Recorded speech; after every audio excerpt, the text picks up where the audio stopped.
नमस्कार, मैं हूं सौरभ शर्मा। लंका में इस वक्त हालात यह हैं कि राष्ट्रपति भाग चुके हैं और प्राइम मिनिस्टर के ऑफिस पर कब्जा हो गया है। राष्ट्रपति पहले मालदीव भागे, अब खबर है कि वो सिंगापुर जा रहे हैं। स्पीकर कह रहे हैं कि प्रेसिडेंट का इस्तीफा आने वाला है, लेकिन इस्तीफा अभी तक पहुंचा नहीं है। इस वक्त श्रीलंका में कोई सरकार है ही नहीं। राजधानी कोलंबो सड़क पर घूम रहे लोगों के हवाले है। जिसके मन में होता है वो आग लगा देता है, जिसके मन में होता है वो पीएम की कुर्सी पर जाकर बैठ जाता है, और जिसका मन करता है वो प्रेसिडेंट हाउस में पिकनिक मनाने लगता है। हिंदुस्तान के लोगों को श्रीलंका के बारे में दो तीन बातें जाननी चाहिए। श्रीलंका के बारे में बहुत से लोग इधर उधर की बातें करते हैं। एक बात यह फैलाई गई कि मोदी श्रीलंका में सेना भेजेंगे, और हम आपको कंफर्म तरीके से बता रहे हैं कि ऐसा बिल्कुल नहीं होगा। हिंदुस्तान अपनी आर्मी श्रीलंका नहीं भेजेगा। मोदी वो गलती नहीं करेंगे जो राजीव गांधी ने की थी। दूसरी बात, उन 190 से ज्यादा मुल्कों में अकेला हिंदुस्तान ही है जो श्रीलंका की मदद कर रहा है। वहां जो गिनती की गाड़ियां चल रही हैं उनमें तेल हिंदुस्तान का है। जिन लोगों को खाना मिल रहा है वो भी हिंदुस्तान ने भेजा है। दवाइयां हिंदुस्तान से जा रही हैं। श्रीलंका से आवाज उठी है कि क्या इस क्राइसिस को हिंदुस्तान हल कर सकता है। कोलंबो से लेकर नई दिल्ली तक इस वक्त क्या हलचल है, आपको दिखाते हैं।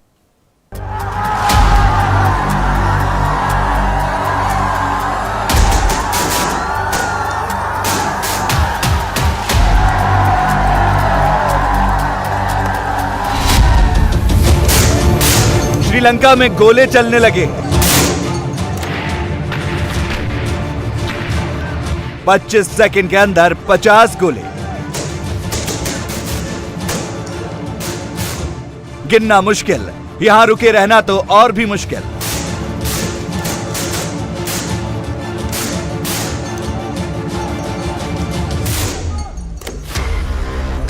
इस गोलाबारी के बीच भी ग्राउंड जीरो से एकदम सच्ची और पक्की रिपोर्टिंग के लिए रण क्षेत्र में डटे रहे India TV reporter T Raghavan, और डटी रही श्रीलंका की जनता।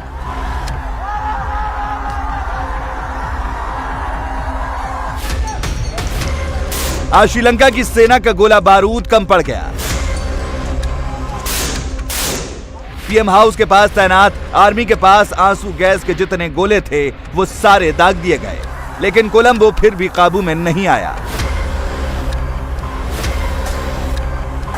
प्राइम मिनिस्टर रानिल विक्रमसिंघे के प्राइवेट हाउस के बाहर इतने गोले फोड़े गए कि वहां खड़े रहना भी इम्पॉसिबल हो गया। जैसे ही टीयर गैस शेल आके यहाँ पर पड़ता है उस पर पानी डाला जाता है ताकि लोगों को कम से कम जलन हो, उनकी त्वचा जलती है, आंखें जलती है। हमने भी खुद बहुत अच्छी तरह से महसूस किया। आप देखिए एक बार फिर फोर्सेस के जो लोग हैं वो किस तरह से यहाँ से लोगों को यहाँ से हटाने की कोशिश कर रहे हैं। बहुत संघर्ष की स्थिति यहाँ पर बन गई, क्योंकि जो खबरें वहाँ से मिली है स्पीकर हाउस से वो बिल्कुल भी लोगों को रास नहीं आ रही है, पसंद नहीं आ रही है। इस वजह से आप देखिए किस तरह से जो है लोग जो है यहाँ से लोगों को हटाने की कोशिश हो रही है। आपको सुनाई दे रहा होगा किस तरह से जो है बार बार यहाँ से टीयर गैस की शेलिंग की जा रही है। और इस तरफ भी आप देखिए जिस तरफ लोगों का कम भीड़ है, जो लोग यहाँ पर अंदर जाने की कोशिश कर रहे हैं, उनके ऊपर भी टीयर गैस की शेलिंग यहाँ पर लगातार की जा रही है ताकि लोगों को यहाँ से हटाया जा सके। और फिर जो धुआं है वो अब हम महसूस करने लगे हैं। वो जलन, उस त्वचा की जलन, आंखों की जलन हमें भी अब महसूस होने लगी है। एक बार फिर देखिए किस तरह से लोग जो है चेहरे पर पानी डाल डालकर इस जलन से छुटकारा पाने की कोशिश कर रहे हैं। हमारे पास एक गीला रुमाल हमने लगा कर रखा हुआ है और उस वजह से हमें थोड़ी मदद मिल जाती है। जैसे ही हम थोड़ा सा गीला रुमाल अपनी आंखों में, कानों लगाते हैं, उससे देखिए एक बार फिर आप देखिए, क्योंकि धुआं यहाँ पर बढ़ गया है इस वजह से आंखों में बहुत ज्यादा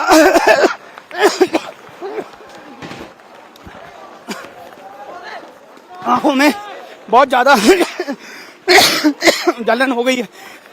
बात करना भी मुश्किल होता है जब इतना धुआं जब यहाँ पर आता है। तो अब यहाँ पे देखिए किस तरह से लोगों को रोकने की कोशिश की जा रही है। लोगों से कहा जा रहा है कि वो यहीं पर रुकें, इससे ज्यादा नहीं जाएं। जहाँ पर भी धुएं का असर थोड़ा सा कम लगता है वहाँ पर लोगों को रोकने के लिए कह दिया जाता है ताकि एक बार फिर प्रधानमंत्री आवास की तरफ जो है मूव किया जा सके।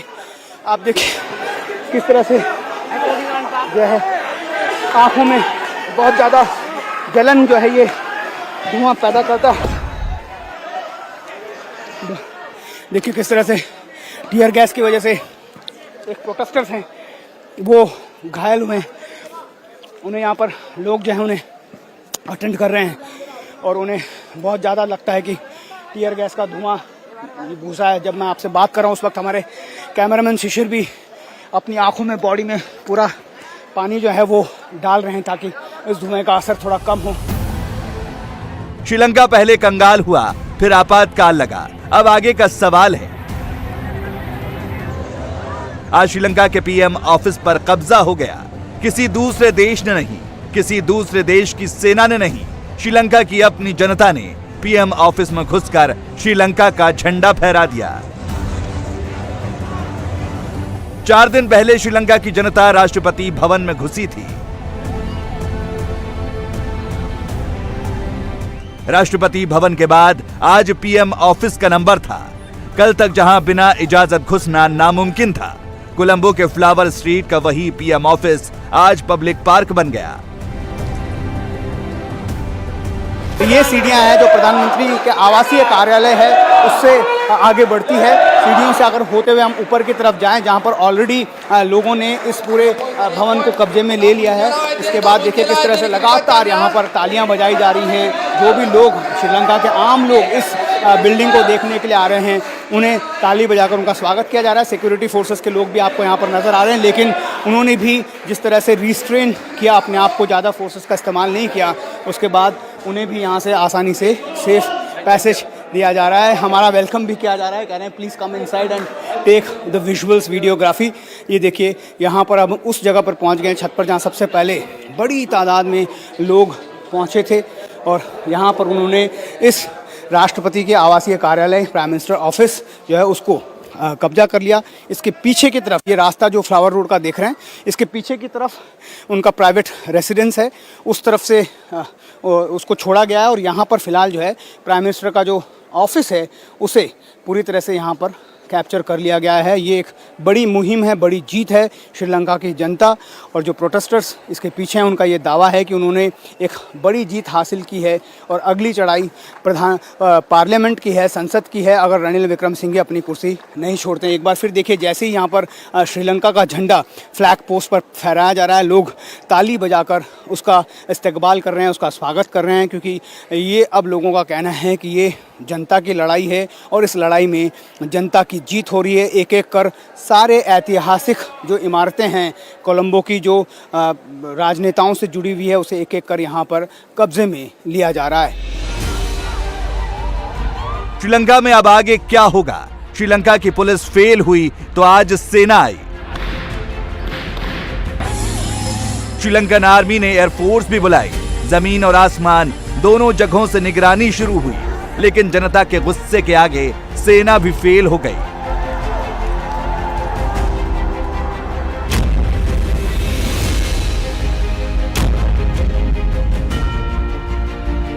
सोशल मीडिया पर श्रीलंका को लेकर झूठी खबरों की बाढ़ आई हुई है।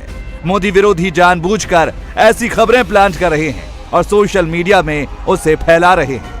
ऐसी ही मनगढ़ंत खबरों में एक खबर ये उड़ाई गई कि मोदी श्रीलंका में सेना भेजेंगे। हम आपको एकदम पक्की खबर बताते हैं, श्रीलंका में भारत की सेना नहीं जाएगी। भारत लोकतंत्र के साथ है और लोकतंत्र जनता से है, इसलिए भारत श्रीलंका की जनता के साथ है। प्रेसिडेंट फरार, प्राइम मिनिस्टर लाचार, इमरजेंसी लगाई मगर सेना भी काम ना आई, नेता थे मालामाल और जनता कंगाल।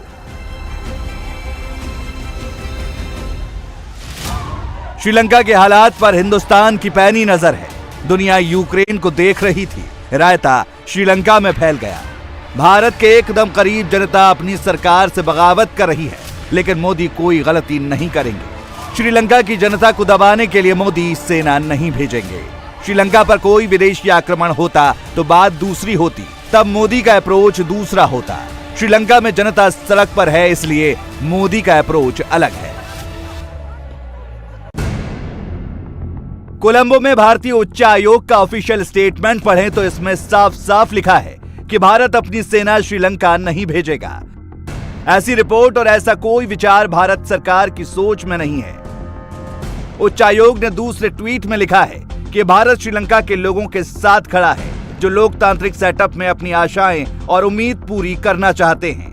प्रधानमंत्री कार्यालय की सबसे खास जगह पर हम पहुंचे हैं। ये प्रधानमंत्री का इमरजेंसी रूम है। आप देखिए यहाँ पर जितने भी मुख्य कार्यालय कह सकते हैं, यहाँ पर जितने भी प्रधानमंत्री रहे हैं श्रीलंका के, उन सब की तस्वीरें यहाँ पर नज़र आ रही होंगी आपको। रणिल विक्रमसिंघे भी दिख रहे हैं, महिंदा राजपक्षे, जिनसे इस देश की जनता का सबसे ज़्यादा गुस्सा था, उन्होंने इस्तीफा दिया। उसके बाद रणिल विक्रमसिंघे को यहाँ पर प्रधानमंत्री बनाया गया। हालांकि आखिरी फोटो यहाँ पर अभी भी महिंदा राजपक्षे की लगी है। इसके बाद रणिल विक्रमसिंघे को एक प्रधानमंत्री यहाँ पर बनाया था राष्ट्रपति गोटाबाया राजपक्षे ने। एक बार इन तस्वीरों को देखिए, बहुत दिलचस्प तस्वीरें हैं इस मुख्य कार्यालय की। ये जो जगह है, लगता है इस जगह को देखकर कि ये इमरजेंसी कैबिनेट मीटिंग के लिए प्रधानमंत्री ने यहाँ पर बनाई हुई है। लेकिन उसमें जो प्राइम मिनिस्टर जिस चेयर पर बैठते हैं, वहाँ पर हम एक बौद्ध भिक्षु को यहाँ पर बैठे हुए दिखाई दे रहे हैं। बहुत जाहिर सी बात है, जितनी भी संत कम्युनिटी है जो यहाँ पर बौद्ध धर्म को फॉलो करने वाले जो बौद्ध भिक्षु हैं, उन्होंने एक बड़ा रोल इस पॉलिटिकल इंस्टेबिलिटी के दौरान अदा किया। उनका भी ये कहना था कि जो मौजूदा राजपक्षे की सरकार है, उनका परिवार है, वो यहाँ से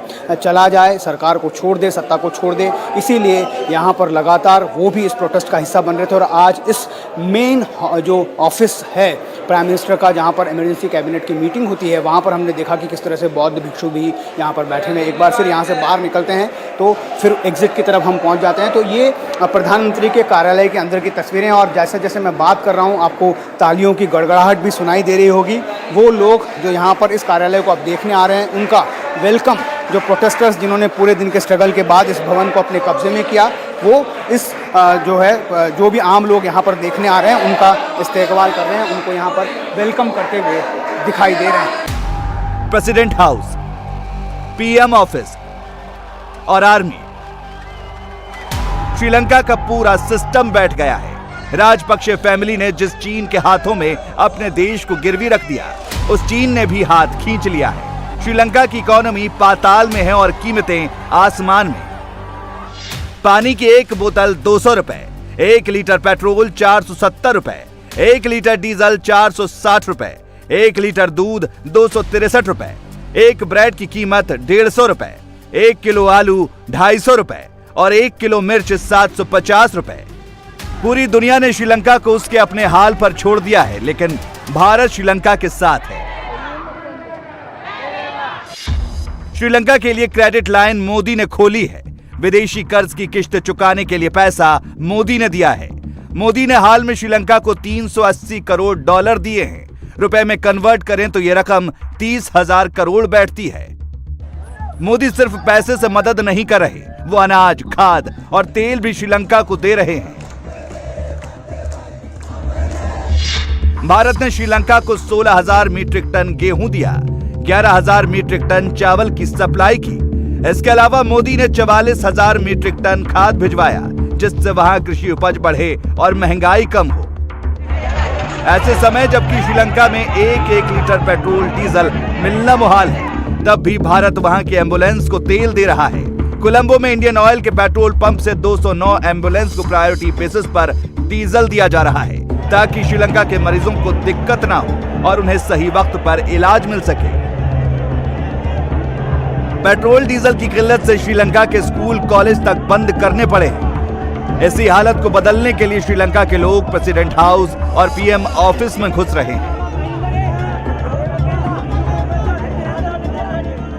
उन्हें बंद किया जाए, उन्हें वहां से किसी भी तरह से बलपूर्वक खदेड़ा जाए, लेकिन लोगों को ये बिल्कुल भी बात पसंद नहीं आ रही है। लगातार एक के बाद यहाँ पर एक जो आइकॉनिक बिल्डिंग्स है उसमें कब्जा हो रहा है। हमारे साथ एक प्रोटेस्टर्स हैं, उनसे बात करने की कोशिश करते हैं। अगर आप बात करना चाहते हो उनसे बात करेंगे, वो थोड़े से मशगूल हैं पूरी व्यवस्थाओं को देखने में। तो जिस तरह से यहाँ पर जो दृश्य नज़र आ रहे हैं कोलंबो में, ऐसा दुनिया में कहीं पर भी देखने को नहीं मिला होगा। एक के बाद एक जो है जनता यहाँ पर इस सरकार के जितने भी बड़े बड़े आलीशान इमारतें हैं, आइकॉनिक बिल्डिंग हैं, इंपॉर्टेंट एस्टैब्लिशमेंट्स हैं, उन सबको अपने कब्जे में लेते हुए श्रीलंका का झंडा अपने हाथ में लिए लगातार ये प्रोटेस्ट कर रहे हैं और लगातार इस बात की मांग कर रहे हैं कि वो जो है इस आइकॉनिक बिल्डिंग को कैप्चर करने के जरिए एक बहुत स्ट्रांग मैसेज वो देने की कोशिश कर रहे हैं कि किस तरह से जनता जो चाहती है कि जितने भी वर्तमान राजनेता यहाँ पर श्रीलंका की सरकार में या विपक्ष में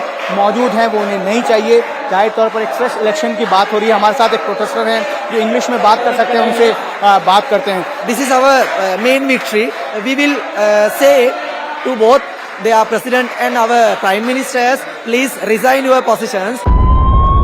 अपने ही लोगों को छोड़कर श्रीलंका के राष्ट्रपति गोटाबाया राजपक्षे 3 दिनों तक श्रीलंकन नेवी के शिप में बैठकर हिचकोले खाते रहे, फिर मालदीव फरार हो गए। मालदीव की जनता के दबाव में गोटाबाया राजपक्षे को माले से भी भागना पड़ा। इस बीच सोशल मीडिया पर यह उड़ा दिया गया कि गोटाबाया को मालदीव पहुंचने में भारत ने मदद की। इसमें रत्ती भर सच्चाई नहीं है। गोटाबाया राजपक्षे श्रीलंकन एयरफोर्स के AN-32 प्लेन से माले पहुंचे। AN-32 प्लेन में गोटाबाया की पत्नी और 2 बॉडीगार्ड्स ने देश छोड़ा। राष्ट्रपति के रूप में गोटाबाया राजपक्षे श्रीलंकन आर्मी के कमांडर इन चीफ थे। श्रीलंकन आर्मी ने इसीलिए गोटाबाया राजपक्षे का ऑर्डर माना। श्रीलंका के वित्त मंत्री बासिल राजपक्षे भी विदेश भाग चुके हैं। गोटाबाया राजपक्षे एंड फैमिली को भगाने में इंडिया का हाथ होने की अटकलें सोशल मीडिया पर तेजी से फैलनी शुरू हुई। एन वक्त पर भारतीय उच्चायोग ने उस पर फुल स्टॉप लगा दिया। इंडिया ने क्लियर कर दिया कि हमने गोटाबाया राजपक्षे और बासिल राजपक्षे को श्रीलंका से बाहर भेजने में मदद नहीं की है और हम श्रीलंका के लोगों को मदद करते रहेंगे। श्रीलंका में जो हालात हैं उसे लेकर भारत सरकार ने अपना रुख एकदम साफ कर दिया है। श्रीलंका में मौजूद भारतीय उच्चायोग ने यह कह दिया है कि वो इस संघर्ष में श्रीलंका की जनता के साथ है। पहले सुब्रमण्यम स्वामी ने यह कहा था कि वहां पर एक लोकतांत्रिक तरीके से चुनी हुई सरकार को हटाया गया है, भारत को अपनी सेना वहां पर भेजनी थी। उस वक्त भी भारतीय उच्चायोग ने यह सफाई दी थी कि वो सुब्रमण्यम स्वामी के इस बयान को सब्सक्राइब नहीं करते हैं, वो इससे इत्तेफाक नहीं रखते हैं। उसके बाद जब ये कहा गया कि गोटाबाया राजपक्षे जो यहाँ पर देश छोड़कर फरार हो गए हैं, उनकी यहाँ से उन्हें जाने में भी भारत की मदद हुई थी, ये खबरें आई थी, तब भी उसका भारतीय उच्चायोग ने खंडन किया था। एक तरफ इन खबरों का खंडन करना और ये कहना कि वो जो श्रीलंका की जनता के साथ है भारत सरकार, और दूसरी तरफ बहुत बड़ी तादाद में यहाँ पर श्रीलंका में मदद भारतीय सरकार पहुंचा रही है। रुख बहुत साफ कर दिया है भारत सरकार का। ये कहना है कि वो इन संकट के हालातों में श्रीलंका की जनता के साथ है। श्रीलंका के हालात पल पल बदल रहे हैं। श्रीलंकन आर्मी के अफसर भी अपनी वर्दी उतारकर प्रदर्शनकारियों को सल्यूट कर रहे हैं। यह सच है कि भीड़ की कोई एक दिशा नहीं होती और भीड़ कोई सही फैसला नहीं कर सकती, लेकिन यह भी उतना ही सच है कि डेमोक्रेसी में जनता ही मालिक होती है और श्रीलंका की जनता ने ठान लिया है कि वो अब एक परिवार का राज बर्दाश्त नहीं करेंगे। नरेंद्र मोदी आज से नहीं, पहले दिन से इसी लाइन पर चल रहे हैं। मोदी बार बार ये दोहराते हैं कि वंशवाद, परिवारवाद और भाई भतीजावाद के साए में सिर्फ भ्रष्टाचार हो सकता है, आम आदमी का विकास नहीं हो सकता। इसलिए राजपक्षे फैमिली का राज अगर खत्म हो रहा है, अगर श्रीलंका वंशवाद के खिलाफ उठ खड़ा हुआ है, तो इसमें मोदी के लिए चिंतित होने की कोई वजह नहीं है। मोदी वो गलती नहीं करेंगे जो राजीव गांधी ने की थी। श्रीलंका के सिंहली बौद्धों और तमिल हिंदुओं की जातीय लड़ाई में राजीव गांधी ने शांति सेना भेजी थी। भारत की शांति सेना को श्रीलंका में 2 फ्रंट वॉर करना पड़ा। श्रीलंका सरकार ने भारतीय शांति सेना का सपोर्ट नहीं किया। LTTE ने अपने लड़ाकों को भारत के खिलाफ उतार दिया। 32 महीने की जंग में भारत के 1200 सैनिक शहीद हुए। श्रीलंका के गृह युद्ध में फंसकर भारत को कुछ नहीं मिला। श्रीलंका सरकार ने उल्टे भारत पर उसके आंतरिक मामलों में दखल देने का आरोप लगाया और LTTE ने राजीव गांधी से पर्सनल दुश्मनी पाल ली, जिसका नतीजा पूर्व प्रधानमंत्री की हत्या के रूप में सामने आया। नरेंद्र मोदी श्रीलंका के लोगों की मदद कर रहे हैं, लेकिन यह मदद अभी मानवीय स्तर पर है। सैन्य स्तर पर मदद भेजने की श्रीलंका को ना तो अभी जरूरत है, ना भारत को उससे कोई फायदा है। हिंदू फोबिया मतलब हिंदुओं को बदनाम करने का पूरा प्लान कैसे तैयार होता है? आप सोशल मीडिया पर जो पढ़ते हैं, हिंदुओं के बारे में जो लिखा जाता है, देवी देवताओं पर जो टिप्पणी की जाती है, उसकी स्क्रिप्ट कहां से तैयार होती है? पहली बार हिंदू फोबिया पर एक गहन रिसर्च की गई। हिंदुओं के बारे में बहुत सारे code word Twitter, Facebook, Instagram पर लिखे जाते हैं। क्या आप जानते हैं ये सारे शब्द ईरान और पाकिस्तान में गढ़े जाते हैं? आप नोटिस करेंगे हिंदुओं को लेकर, हिंदुओं की मान्यताओं को लेकर अचानक सोशल मीडिया में मीम्स बड़ी तेजी से बढ़े हैं। ये कहां बनाए जा रहे हैं? इसके लिए पैसे कौन खर्च कर रहा है और इसके पीछे असली प्लान क्या है? हिंदू फोबिया को डिकोड करने के लिए आज हम आपको एक ऐसी स्टडी, एक ऐसी रिपोर्ट दिखाने जा रहे हैं जिसे हिंदू और मुस्लिम भाइयों दोनों को देखना चाहिए, क्योंकि देश के कुछ दुश्मन बाहर बैठकर सिर्फ सोशल मीडिया के जरिए दो धर्मों के लोगों को लड़ाना चाहते हैं। मोदी का सेकंड टर्म शुरू होते ही हिंदुओं को बदनाम करने वाली एक नई प्रयोगशाला खुली। टारगेट पर मोदी, हिंदू और हिंदुत्व। हिंदुओं को लेकर, हिंदुत्व को लेकर मोदी का नाम फिट कर हिंदू फोबिया वाला एजेंडा चला। एंटी हिंदू इकोसिस्टम कहां-कहां एक्टिव हुआ। 10 लाख से ज्यादा anti Hindu tweets, anti Modi narrative, anti India hate script कैसे फिट की गई। इंडिया से, अमेरिका से, कनाडा से, ब्रिटेन से, ऑस्ट्रेलिया से, ईरान से, पाकिस्तान से दिन रात हिंदुओं के खिलाफ, मोदी के खिलाफ हेट प्रोपेगेंडा कैसे चलाया गया। 41 महीनों की विस्फोटक टाइमलाइन की डिटेल आई है। बहुत बड़ा खुलासा हुआ है। एक एक डिटेल चौंकाने वाली है, हैरान करने वाली है। किसने पैसे दिए, कितने डॉलर्स खर्च किए, ट्वीट किसने किया, रीट्वीट किसने करवाया, फेसबुक पर, इंस्टाग्राम पर मोदी को लेकर, हिंदुओं को लेकर 41 महीनों तक क्या क्या झूठ फैलाया गया। कीबोर्ड उठाकर हैशटैग हिंदू एक्सट्रीमिज्म ट्रेंड कराने का ऑर्डर किसने दिया। Hashtag Delhi genocide, hashtag BJP burning India को किसने प्रमोट किया। हिंदू मुसलमान पर हमले कर रहे हैं, उन्हें बेघर कर रहे हैं, ये नैरेटिव किसके कहने पर फैलाया गया। हिंदू राष्ट्रवादी हिंदुस्तान में दंगे कराना चाहते हैं, मुसलमानों की हत्या कराना चाहते हैं। ऐसी भड़काऊ स्क्रिप्ट के पीछे किसका दिमाग था। मोदी हिंदुस्तान के मुसलमानों को तबाह और बर्बाद करना चाहते हैं। इस फेक स्क्रिप्ट का डायरेक्टर कौन कौन था, कहां छिपा बैठा था। मोदी के खिलाफ, योगी के खिलाफ, हिंदू देवी देवताओं के खिलाफ, हिंदू धर्म के खिलाफ फॉल्स नैरेटिव बना नहीं, बनाया गया। प्लानिंग महीने 2 महीने पहले शुरू नहीं हुई। जनवरी 2019 के बाद से ही इस हेट प्रोपेगेंडा को काफी एग्रेसिव तरीके से प्रमोट किया गया। आपको क्या लगता है, राहुल ने अपनी टाइमलाइन पर बार बार हिंदुत्व और हिंदुत्ववादी वाला टेक्स्ट यूं ही फिट कर दिया। 1 दिन, 2 दिन, 3 दिन, 4 दिन नहीं, हफ्तों तक एंटी हिंदुत्व हैशटैग ऐसे ही नहीं घूमा। राहुल की हिंदुत्ववादी वाली स्क्रिप्ट से लेकर इंटरनेशनल मैगजीन में छपे हिंदू लाइव्स मैटर एक डेंजरस स्लोगन है वाली हेडलाइन तक साजिश बहुत बड़ी है। और टारगेट पर हिंदुओं के साथ प्रधानमंत्री मोदी ही हैं। और इस पूरी साजिश का खुलासा हुआ है एक इंटरनेशनल केस स्टडी में। सबसे पहले हम आपको एक एक करके इस केस स्टडी में हुए विस्फोटक खुलासों की पूरी डिटेल देते हैं। Anti Hindu, anti India hashtag कैसे फैला, कहां फैला, किसने क्या कमेंट किया, इसको डिकोड करने के लिए 5 अलग अलग सोशल मीडिया प्लेटफॉर्म्स की टाइमलाइन खंगाली गई। इनमें ट्विटर, टिकटॉक, 4chan, गैब और टेलीग्राम जैसे ओपन सोर्स का डेटा कलेक्ट किया गया। और इस इन्वेस्टिगेशन की टाइमलाइन थी 2019 जनवरी से लेकर 2022 जून तक। 70 लाख यूजर्स वाला 4chan एक एनोनिमस मैसेज बोर्ड है जिस पर मीम्स वायरल कराए जाते हैं। ये प्लेटफॉर्म हिंसा के लिए उकसाता है। रिपोर्ट्स के मुताबिक इसी प्लेटफॉर्म पर बने मीम्स को देखकर दुनिया के अलग अलग हिस्सों में मास शूटिंग्स तक हुई हैं। गैब भी एक सोशल मीडिया प्लेटफॉर्म है जो ट्विटर जैसा ही है और यहाँ वो लोग एक्टिव होते हैं जिन्हें मेन स्ट्रीम प्लेटफॉर्म से बैन कर दिया जाता है।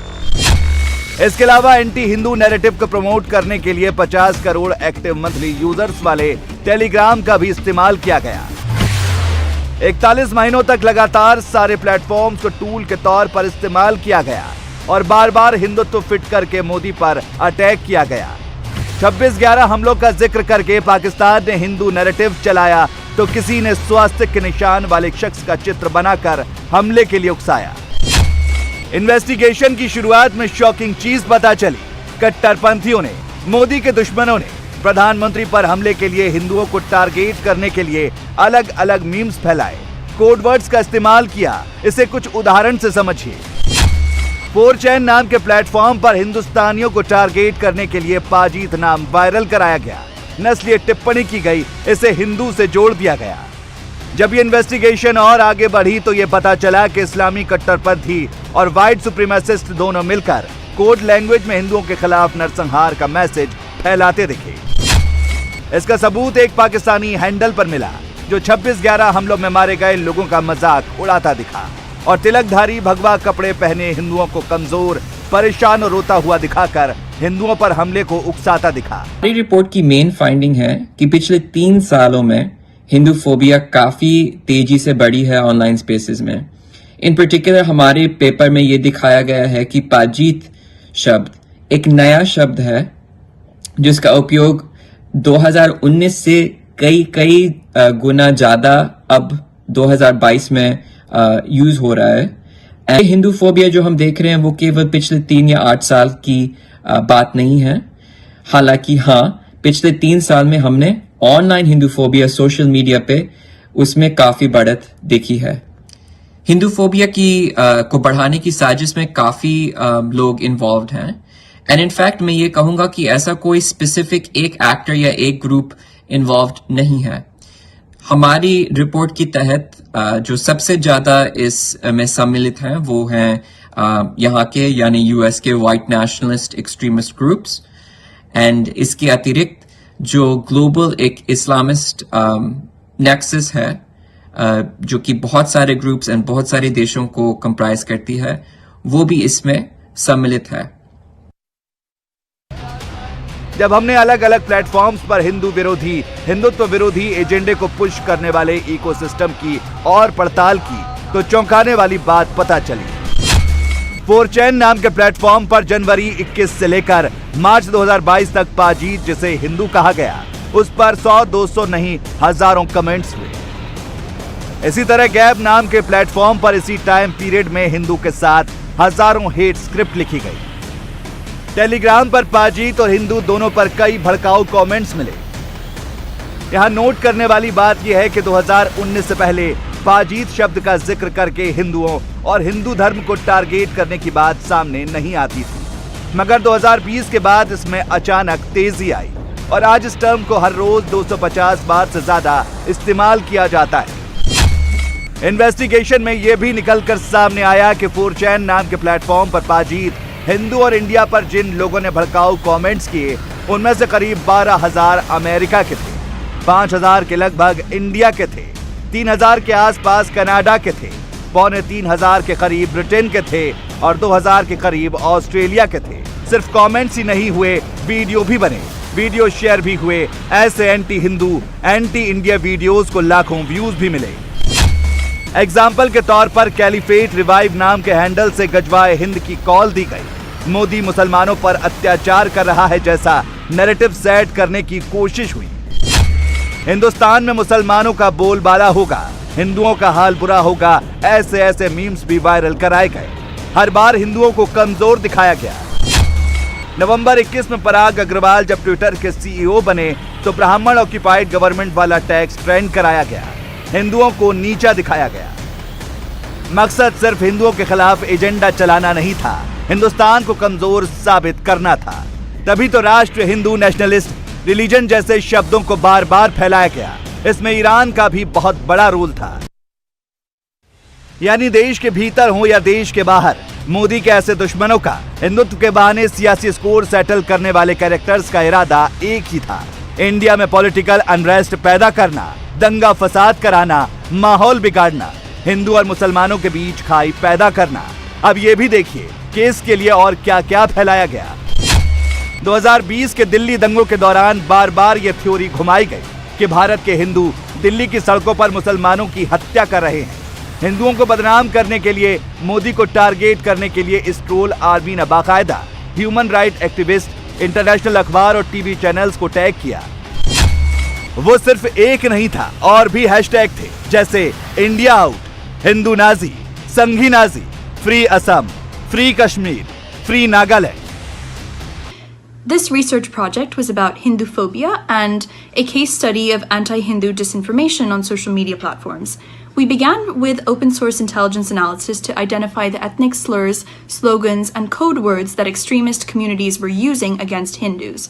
We then examined this data quantitatively by looking at the surge in these terms over time, and what we found is that anti-Hindu ethnic slurs and terms and memes have been increasing over time. We then examined state-sponsored Iranian troll accounts from the Twitter Information Operations dataset of more than 1 million tweets. What we found is that Iranian state-sponsored troll accounts were pretending to be authentic Pakistani users and propagating anti-Hindu disinformation to inflame conflict between Hindus and Muslims.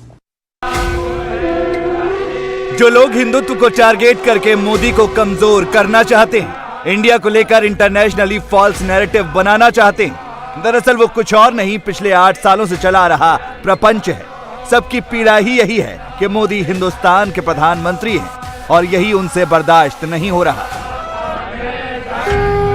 जो हिंदुत्व पर lecture देते हैं वो जंतर मंतर की ये तस्वीरें भूल जाते हैं। प्रदर्शन हिंदू भी करते हैं, सड़कों पर भगवाधारी भी उतरते हैं, मगर पत्थर नहीं चलते, सब शांति से निपट जाता है।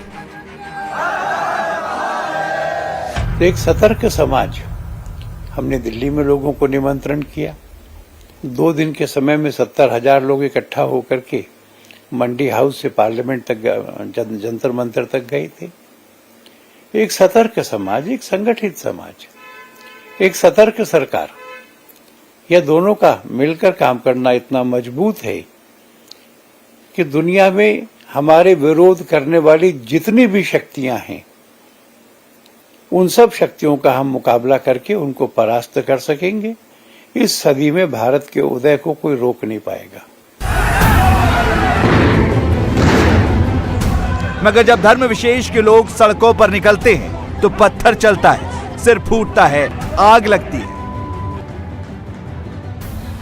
गुस्ताखे नबी की एक ही सजा, सब तन से जुदा। ऐसा लगता है मानो सर तन से जुदा का नारा लग जाना धर्म विशेष के लिए न्यू नॉर्मल है। उनके खिलाफ कड़ी निंदा सिर्फ बंद कमरों में होती है, सड़कों पर कोई नहीं निकलता। सर तन से जुदा वालों के खिलाफ कोई ओवैसी या कोई और भाईजान प्रदर्शन नहीं करता। दरअसल सबके डायरेक्टर यही हैं, जो बार बार यही रटते रहते हैं कि हिंदुओं को नीचा दिखाओ, मोदी के खिलाफ माहौल बनाओ।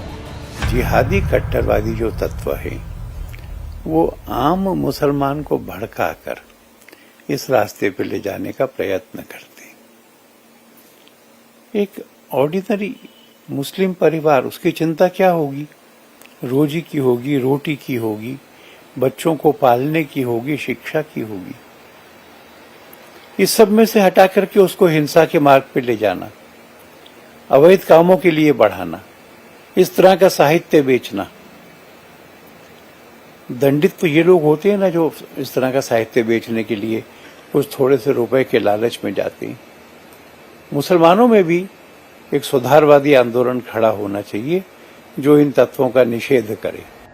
हिंदू देवी देवताओं के अपमान के मामले में, हिंदुओं की भावनाओं से खिलवाड़ के मामले में मोहम्मद जुबैर पर कार्रवाई होती है तो सब जुबैर जुबैर करने लगते हैं। मोदी ने जुबैर को पकड़ा, ये कर दिया, वो कर दिया, चिल्लाने लगते हैं। जुबैर को डिफेंड करने वाले ये वही लोग हैं जो या तो हिंदू से चिढ़ते हैं या मोदी से नफरत करते हैं। अजमेर में खड़े होकर हिंदुओं पर राज करने की धमकी देने वाला सरवर चिश्ती पहले भड़काता है, आग लगाता है, फिर सर्वधर्म संभाव के नाम पर कैमरे वाली मोहब्बत दर्शाता है, फूल बरसाता है, मगर सरवर का बेटा ऑन कैमरा हिंदुओं को धमकाता है, हिंदू धर्म के खिलाफ अनाप शनाप फैलाता है। मैं उनसे एक सवाल करना चाहता हूं नुपुर शर्मा से कि 333 करोड़ खुदाओं का एग्जिस्टेंस फिर कैसे माना जाएगा? ये कैसे लॉजिकल है? एक खुदा का तो समझ में आता है जिसपे पूरी इंसानियत का इजमा है, हम कलेक्टिवली तमाम इंसान चाहे वो किसी भी रिलीजन के हो, एग्जिस्टेंस ऑफ गॉड पे जो एब्सोल्युटली वन है। 333 करोड़ खुदा, 333 million gods, a whole sale of gods, उसको कैसे माना जाएगा? और मैं सोचता हूं अगर इंसान को 1000 साल की भी जिंदगी मिले तब भी वो 333 करोड़ खुदाओं को राजी नहीं कर सकता, not in a least bit. दूसरी बात नुपुर शर्मा से फिर मैं पूछूंगा, according to Hindu mythology Vishnu ji के 10 अवतार हैं, 10 अवतार। उनमें से कुछ इंसान, जैसे कहते हैं कि ये इनकारनेशन है, उनमें से कुछ इनकारनेशन इंसानों वाले हैं, उनमें से कुछ इनकारनेशन वाले हैं, और कुछ इनकारनेशन ऐसे हैं जो आधे इंसान और आधे। तो प्लीज नुपुर शर्मा मुझे बताएं कि ये 10 अवतार, ये क्या लॉजिकल है, ये प्रैक्टिकल है कि एक भगवान आप कह रहे हो उसे भगवान है, वो 10 अवतार में आता है के अलग रूप में, इंसानों के अलग रूप में, और फिर एक फ्यूजन के रूप में। फिर तीसरा, हनुमान जी, उनका वजूद, उनका एग्जिस्टेंस कैसे साबित करेंगी आप? श्री गणेश जी, उनका एग्जिस्टेंस कैसे साबित करेंगी आप? एक लाइन में कहें तो देश के बाहर चल रहे हिंदू फोबिया को असली टॉनिक इंडिया में मौजूद मोदी विरोधियों से ही मिलता है। भाईजान से लेकर राहुल तक जब सब के सब एंटी मोदी लाइन लेने के चक्कर में एंटी हिंदू बातें करने लगते हैं तो विदेशी ताकतें उसे हाथों हाथ उठा लेती हैं, और 8 साल से यही तो हो रहा है। ऐसे लोगों को समझना ही होगा कि हिंदुत्व सिर्फ धर्म ही नहीं, एक स्वभाव है, एक विचार है। इसमें भाईचारा भी है, प्यार भी है और दुलार भी है। इसके सींग पे भी तेल तो लगा दो। केवल तेल वो मंगा दिया। नंदी काहे अकेले है इसलिए नाराज है रे? हैं? अरे काहे नाराज है रे? हैं? काहे नाराज है?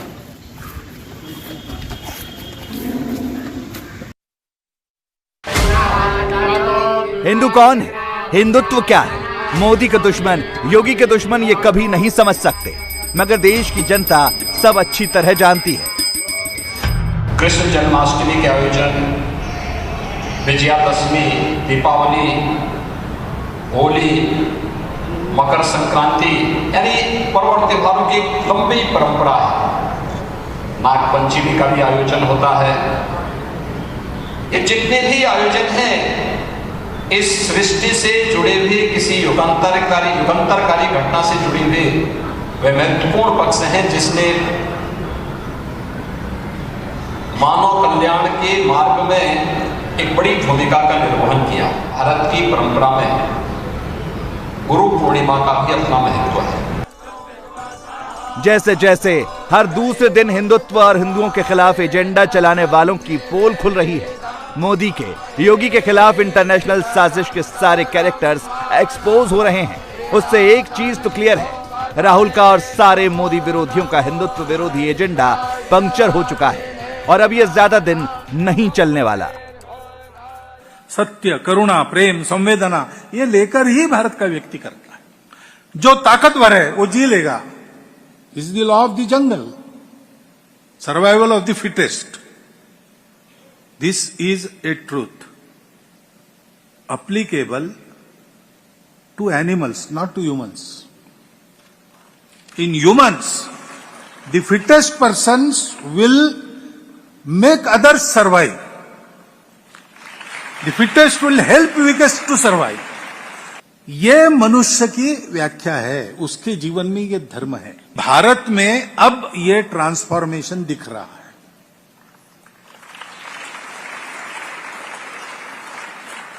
अब दिख रहा है, इसका मतलब अभी हुआ है ऐसा नहीं है। भारत के इस नवोत्थान का सूत्रपात 1857 के बाद जो विचार मंथन हुआ उसमें से हुआ। उस समय स्वामी विवेकानंद जैसी विभूतियां हो गई, उन्होंने हमको एक दिशा दिखाई। भारतवर्ष को बड़ा होना है क्योंकि दुनिया में इस तत्व की स्थापना होनी है। धीरे धीरे वो प्रोसेस चल रही। हम सुनते थे कुछ अच्छा होगा, हमको लगता नहीं था, लेकिन आज लगता है क्योंकि ऐसा दिखता है। अपने आप को शांतिपूर्ण, सुखी, सुंदर दुनिया बनाने का काल अब आ गया है। ऐसी साक्ष्य देने वाले प्रसंग अनेक दिखते हैं, उसमें आज का एक बड़ा प्रसंग ये है, ये ट्रांसफॉर्मेशन है। इंडिया टीवी हर वक्त हर जगह डाउनलोड करने के लिए सर्च करें India TV news Google play store या ऐप स्टोर पर।